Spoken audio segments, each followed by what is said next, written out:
பூர்வீகம். பிரான்ஸ் தேசத்தில் ஒரு ஒதுக்குப்புறமான கிராமத்தில் இந்த பட்டறையை ஒழுங்கு செய்திருந்தார்கள். அது 6 நாள் பட்டறை. 40 நாடுகளில் இருந்து பிரதிநிதிகள் வந்து கலந்து கொண்டார்கள். வேறென்ன, உலகத்தை புனருத்தானம் செய்யும் நோக்கம்தான். எங்கள் விடுதி ஓர் ஏரியை பார்த்தவாறு இருந்தது.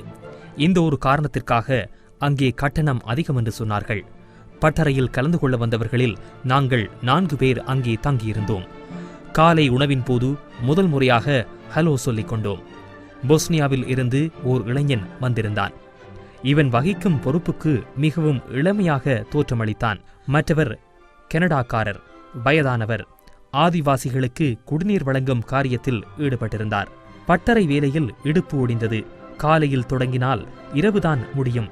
களைத்து வந்து படுக்கையில் விழத்தான் நேரம் சரியாக இருக்கும்.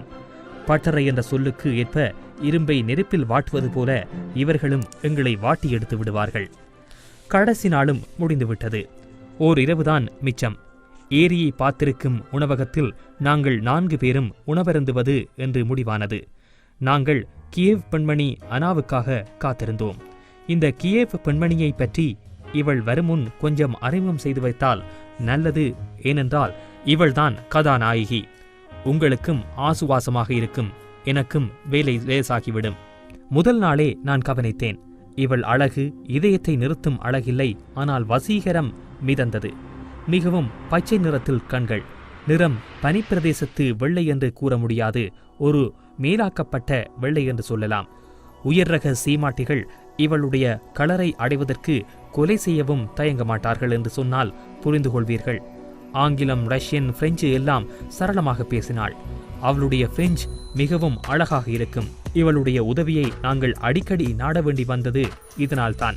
2ஆம் நாளே இது எனக்கு நடந்தது. இது கிராமத்து வங்கி, வசதிகள் இல்லாதது. ஆங்கில அறிவு மருந்துக்கும் கிடையாது. அங்கே பயண காசோலை மாற்றச் சென்றபோது இவளை சந்தித்தேன். ஏடிஎம் மெஷினில் காசு மாற்றிக் கொண்டிருந்தாள். இந்த ஏடிஎம் மெஷினை நான் நம்புவது கிடையாது. அது அட்டையை சாப்பிடும் தன்மை கொண்டது. ஒரு முறை அப்படி செய்துவிட்டது. ஆனால் இவள் துணிச்சலானவள். காசை மாற்றி காடையும் மீட்டுவிட்டாள். ஒரு புன்னகையை பரிமாறிக்கொண்டோம். புன்னகை பூத்தது என்று ஒரு பிரயோகம் இருப்பது உங்களுக்கு தெரியும்.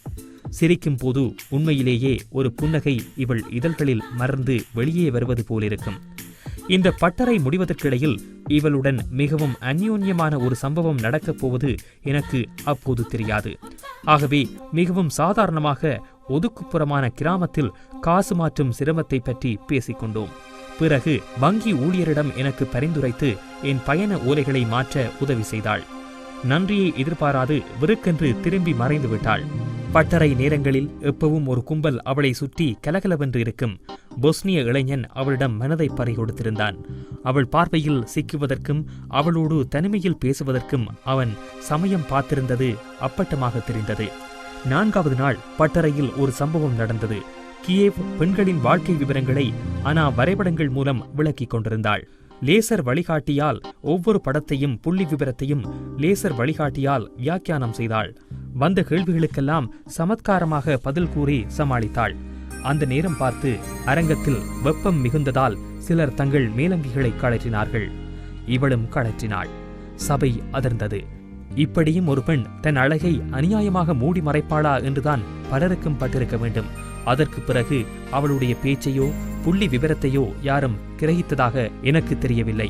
இரவு 8 மணியாகியும் சூரியன் மறைவதற்கு தயங்கிக் கொண்டிருந்தான். காலில் சக்கரம் வைத்த 2 இளம்பெண்கள் விளையாடிக் கொண்டிருந்தார்கள். நீர் ஜானை போல கொளுத்த 10-12 மாடுகள் அசைந்து நடந்தன. அவற்றின் கழுத்திலே ஒற்றை மணிகள் தொங்கின. அவை ஒவ்வொன்றும் ஒவ்வொரு ஸ்வரம். மனிதன் கைப்பட்டு அசுத்தமாகாத அபூர்வமான இசையொன்று அப்போது தோன்றியது. மனது சந்தோஷித்தது. நாங்கள் வைன் ஆர்டர் பண்ணி சுவைத்துக் கொண்டிருக்கும் போது அனா வந்து சேர்ந்தாள். மாலை வேளைக்கான நீண்ட உடையில் இருந்தாள்.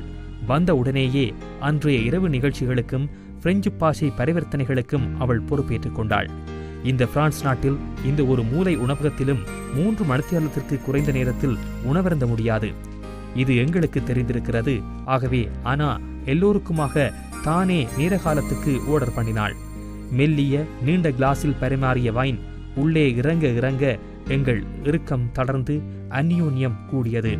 அனாவின் சிரிப்பு அலை அடிக்கடி எழும்பி ஏரி அலைகளுக்கு மேல் தவழ்ந்து போனது. என்னுடைய முழு பேரையும் கேட்டுவிட்டு, ஓ, நீங்கள் தமிழரா என்றாள் ஆச்சரியமான குரலில். மன்னிக்க வேண்டும், இனிமேல் அந்த தவறை செய்ய மாட்டேன் என்றேன். அவள் சிரித்துக்கொண்டே, தமிழ் மிகவும் கஷ்டமான பாஷையாச்சே, எப்படி சமாளிக்கின்றீர்கள் என்றாள். என்ன செய்வது, கஷ்டம்தான். ஆனால் எங்கள் ஊரில் ஒரு நூதனமான வழக்கம் உண்டு. தாய்மாரே தங்கள் பிள்ளைகளுக்கு பாலுடன் பாஷையையும் புகட்டி விடுவார்கள். அது மாத்திரமல்ல, பிறந்தவுடன் ஒரு தடித்த அகராதியையும் கையிலே தந்து விடுவார்கள் என்றேன். என் தாயார் மிகவும் கண்டிப்பானவள். இப்படி முன்பின் தெரியாத ஆண்களுடன் நான் வைனருந்துவதை பார்த்தால் என் கதி அதோ கதிதான் என்று கூறிவிட்டு கலகலவென்று சிரித்தாள். பல தலைகள் இப்போது எங்கள் பக்கம் திரும்பின. நடன இசை ஆரம்பமானது. பொஸ்னிய இளைஞன் தைரியத்தை வரவழைத்துக் கொண்டு நடனம் ஆடலாமா என்றான். இவளும் யோசிக்காமல் சரியென்று உடனே எழுந்துவிட்டாள். நடன மேடையில் ஒருவரும் இல்லை, இவர்கள் மட்டுமே ஆடினார்கள்.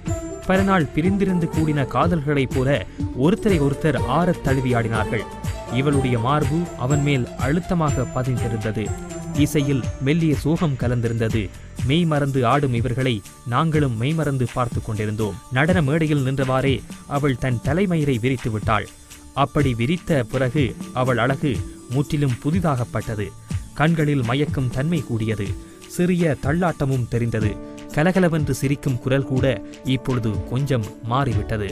முதல் தடவையாக பெரியவர் பேசினார். இங்கே நாங்கள் ஒரு விபத்து போல கூடியிருக்கின்றோம். பொஸ்னியாவில் வேலை செய்பவரும் சோமாலியா அகதிகள் காப்பாளரும் கியேவ் பெண் சேவகியும் பப்புவா நியூகினி குடிநீர் நிபுணரும் ஒன்றாக கூடியிருப்பது ஓர் அதிசயம் அல்லவா? எங்கேயோ பிறந்து எங்கேயோ வளர்ந்து இன்று எந்த நாட்டிலேயோ போய் சேவை செய்கின்றோம். இந்த பொன்னான தருணத்திற்காக வைன் அருந்துவோம் என்றார். எங்கள் பூர்வீகத்துக்காக என்று வைன் கிளாஸை தூக்கி பிடித்தார். நாங்களும் கிளாஸை உயர்த்தி வைனை சுவைத்தோம். அப்பொழுது அனா சொன்னாள், அமெரிக்காக்காரன் பிலிப்பைன் நாட்டில் போய் வதிவிடம் கேட்கின்றான். ஜெர்மன்காரன் கனடா செல்கின்றான். இந்தியன் ஆஸ்திரேலியா போகின்றான். பூர்வீகம் தேடுவதை இனி விட்டுவிட வேண்டும். இன்னும் 100 வருடங்களில் எல்லோரும் ஒரே இனம்தான் என்றாள். ஒரே இனத்திற்கு என்று வைன் கிளாஸை தூக்கி பிடித்தாள். நாங்கள் அதற்காகவும் ஒரு மிடறு குடித்து வைத்தோம். இப்பொழுது எங்கள் உணவின் பிரதான அம்சம் வந்தது. இந்த பிரெஞ்சுக்காரர்கள் உணவுக் கலையை நன்றாக அறிந்து வைத்திருக்கின்றார்கள். உணவின் அலங்காரமும் ருசியின் நேர்த்தியும் உலகை மறக்கச் செய்தன. ஏரிக்கரை காற்று வீச சிவப்பு வைன் மெல்லிய போதை தர எங்கள் மனது முன்பின் அறியாத ஒருவித சந்தோஷத்தில் மிதந்து கொண்டிருந்தது. அதற்கு பிறகு சம்பாஷணை கைதவறி ஓடியது. மாவுத்தர்கள் பற்றி ஓர் ஆராய்ச்சி நடந்தது. பிறகு புயல் மையங்கள் பற்றி திரும்பியது. கடைசியில் சோப்புரைகள் பற்றிய தீவிரமான விவாதத்தில் இறங்கி நின்றது. திடீரென்று அனா மறுபடியும் பேசினாள். என்னுடைய அம்மா மிகவும் கண்டிப்பானவள். என் கற்பை காப்பதில் தன்னுடைய வாழ்நாளில் அரைவாசியை அவள் செலவழித்தாள். என் நண்பிகள் ஆண் சிநேகிதர்களுடன் வெளியே போய் கேளிக்கைகளில் ஈடுபடும் போது நான் கோப்பைகளை துடைத்துக் கொண்டு வீட்டிலேயே இருந்தேன். நேரத்தை எவ்வளவு வீணாக்கிவிட்டேன். பொஸ்னியக்காரனும் கொஞ்சம் குடிமயக்கத்தில் இருந்தான். அந்த துணிவில் அவன், ஆனா கவலையை விடு, நான் உதவி செய்கிறேன், you can make up for the lost time என்றான். எல்லோரும் சிரித்தார்கள். அனாவின் சிரிப்பு கலகலவென்று மேலோங்கி நின்றது. அது இயற்கையாக இல்லை, ஏதோ சோகத்தை மறைப்பதற்கான முயற்சி என்று பட்டது. அனா அக்கம்பக்கம் பார்த்துவிட்டு ரகசிய குரலில், உங்களுக்கு இது தெரியுமா என்று கேட்டபடியே மேசையில் குனிந்தாள். நாங்களெல்லாம் ஆர்வத்துடன் எங்கள் கழுத்துக்களை வளைத்து அவள் பக்கம் நீட்டி தலைகள் மேசையில் பட காத்திருந்தோம். அவளோ கலகலவென்று சிரிக்கத் தொடங்கினாள். தனக்கு தேவையில்லாத விஷயத்தை தெரிவதற்கு மனிதன் எவ்வளவு தாழ்ந்து போகவும் தயங்க மாட்டான் என்றாள். எங்களுக்கு வெட்கமாகிவிட்டது. உலகத்தில் வேறெங்கும் காணப்படாத பிரான்ஸ் தேசத்திற்கே உரித்தான தலைகள் புடிங் வந்தது. வேக வைத்த ஆப்பிள் தான் இதில் பிரதான அம்சம். தித்திப்புக்கு கீழ்ப்பட்ட ஓர் அபூர்வமான சுவை. அனாவின் நிலைமையில் கொஞ்சம் தடுமாற்றம் தெரிந்தது. சிறிது ஆடியபடியே சேவகனை கூப்பிட்டு இன்னும் ஒரு வைன் கொண்டு வரும்படி ஆணையிட்டாள். அவன் திரும்பியதும் ஓர் ஆங்கில வசைமொழியை பின்னால் வீசினாள். கியேவில் இருந்து வந்த அனா என்னும் இந்த அழகிய பெண்மணி நாகரீகத்தின் எல்லையிலிருந்து மெதுவாக வழுக்கிக் கொண்டிருந்தாள். அவள் உடம்பு மெல்ல நடுங்கியது. வார்த்தைகள் தடுமாறின. நாங்கள் ஒருவரை ஒருவர் பார்த்து கொண்டோம். பொஸ்னிய இளைஞன் கிளி பிடித்தது போல உட்கார்ந்திருந்தான். பெரியவர் இப்படி இக்கட்டான நிலைமையை முன்னொருபோதும் அனுபவித்திருக்க மாட்டார். அவஸ்தையாக காணப்பட்டார். இன்னும் வைன் வேண்டுமென்று சிறுபிள்ளை போல அடம் பிடித்தாள். எங்களுக்கு மிகப்பெரிய பங்கை ஊற்றிக்கொண்டு அவளுக்கு ஒரு சொட்டு கிளாஸில் வார்த்து கொடுத்தோம். அசிங்கமாக திட்டியபடியே அவள் எழுந்து நின்றாள். 2 பக்கமும் அவள் உடல் ஆடியது. இப்பொழுது உணவகத்தில் பல தலைகள் எங்கள் பக்கம் திரும்பியிருந்தன. என்னுடைய அம்மா மிகவும் கண்டிப்பானவள். நான் உங்களுக்கு சொல்கின்றேன், மிக கவலையாகச் சொல்கின்றேன், என்னுடைய நீண்ட கன்னிமையை கலைக்க ஆள் தேவை. உங்களில் யார் தயாராக இருக்கின்றீர்கள் என்று நேராக உரத்த குரலில் கேட்டாள். பெரியவர் தரையை பார்த்தபடி ஸ்தம்பித்து விட்டார். நிலைமை விபரீதமாக போய்க் கொண்டிருந்தது. அவள் ஆடியபடி பையை மாட்டிக்கொண்டு அரை திறப்பையும் எடுத்தாள். நானும் வாலிபனும் ஒரே நேரத்தில் எழும்பி அவளை பிடித்தபடி 3ஆம் மாடிக்கு அழைத்துச் சென்றோம். சில இடங்களில் அவள் இடறி விழ நாங்கள் அவளை காவ வேண்டி வந்தது. அறையை திறந்து அவளை படுக்கையில் கிடத்தினோம். மெல்லிய தோலினால் சிறப்பாக செய்யப்பட்ட அவளுடைய காலணிகளை கழற்றி கீழே போட்டோம். அன்றைய அதிர்ச்சிகள் எல்லாம் தீர்ந்துவிட்டன என்று நினைத்து மெதுவாக திரும்ப எத்தனித்தோம். நன்றி கோழைகளே என்றாள். படுக்கையில் சாய்ந்தபடி எங்களை கூர்ந்து பார்த்தாள். தன் வலது கையை மார்புக்குள் விட்டு இடது மார்பை எடுத்து எறிந்தாள். பிறகு வலது மார்பை பிடுங்கி என் மூஞ்சியில் வீசினாள். பஞ்சு பொதி போல ஒன்று பறந்து வந்து என் முகத்தில் லேசாக உரசி கீழே விழுந்தது. அடுத்த நாள் காலை நான் வேண்டுமென்றே மிகவும் பிந்தித்தான் விழித்தேன். அவர்கள் எல்லோரும் தனித்தனியாக தங்கள் விமானங்களை பிடிப்பதற்கு போய்விட்டதாக பணிப்பெண் அரைகுறை ஆங்கிலத்தில் கூறினாள். என்னுடைய விமானத்திற்கு இன்னும் நேரம் இருந்தது. அவசரம் இல்லாமல் என் கணக்கை தீர்த்துவிட்டு விமான நிலையம் போவதற்கு ஆயத்தம் செய்தேன். இந்த கதை இங்கே முடிந்திருக்க வேண்டும். 6 மாதம் சென்ற பிறகு நடந்த ஒரு சம்பவத்தால் இன்னும் ஒரு பத்தி எழுத வேண்டிய அவசியம் ஏற்பட்டிருக்கின்றது. எங்கள் நிறுவனத்தின் மாதாந்த புதின பத்திரிகையை அசிரத்தையாக ஒரு நாள் தட்டிக் கொண்டிருந்தேன். அதிலே அனாவின் படம் வெளியாகியிருந்தது. அதற்கு கீழே இப்படி போட்டிருந்தார்கள்: பெண்கள் மறுவாழ்வுக்காக இடையராது பாடுபட்ட கியேவ் பெண்மணி 10 வருட காலமாக கன்சாருடன் போராடி இறுதியில் காலமானார். அவருடைய பேர் அன்னலட்சுமி சேரகோவ்.